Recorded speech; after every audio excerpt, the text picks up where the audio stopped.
সর্বজনীন পেনশন স্কিমের টাকা কোথায় বিনিয়োগ করা হবে তা নিয়ে সুনির্দিষ্ট বিধিমালা জারি করেছে অর্থ মন্ত্রণালয়। পেনশন তহবিলে জমা হওয়া অর্থ বিনিয়োগ করা হবে সরকারি ট্রেজারি বন্ড, বিল, সুকুক সহ ৬টি খাতে। এ তহবিল ব্যবস্থাপনায় থাকবে ৮ সদস্যের কমিটি। এখন জন্ম সনদ দিয়ে খোলো বিকাশ স্টুডেন্ট অ্যাকাউন্ট। নিজের বিকাশ নিজে কর। চালুর প্রায় ১১ মাস পর রোববার সর্বজনীন পেনশন স্কিমের তহবিল বিধিমালা জারি করে অর্থ মন্ত্রণালয়। ৬টি কম ঝুঁকিপূর্ণ খাত চিহ্নিত করে এ অর্থ বিনিয়োগ করা হবে বলে জানানো হয়।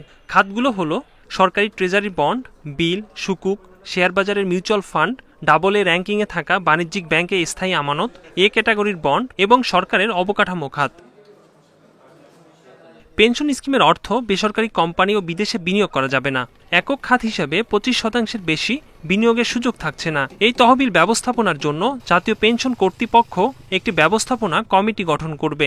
পেনশন ফান্ড ম্যানেজমেন্টের কোনো পরিচালন ব্যয় চাঁদাদাতাদের বা জমাকারীদের কাছ থেকে নেওয়া হচ্ছে না। এটা কিন্তু সরকারের একটি যুগান্তকারী পদক্ষেপ। সংবিধিবদ্ধ প্রতিষ্ঠান কর্তৃক এই পেনশন স্কিম চালু করা হচ্ছে, এটি রাষ্ট্রীয় গ্যারান্টিযুক্ত। ফলে এটিতে কোনো অবস্থায় কারো মধ্যে সংশয় বা দ্বিধার সৃষ্টি হওয়ার কারণ নেই। কমিটি সিকিউরিটিজের সম্ভাব্য মুনাফা ও ঝুঁকি বিশ্লেষণ করে বিনিয়োগের সুপারিশ করবে। যে কোনো ব্যবসা, অর্থ বিনিয়োগের পরিমাণ নিয়েও পরামর্শ দেবে।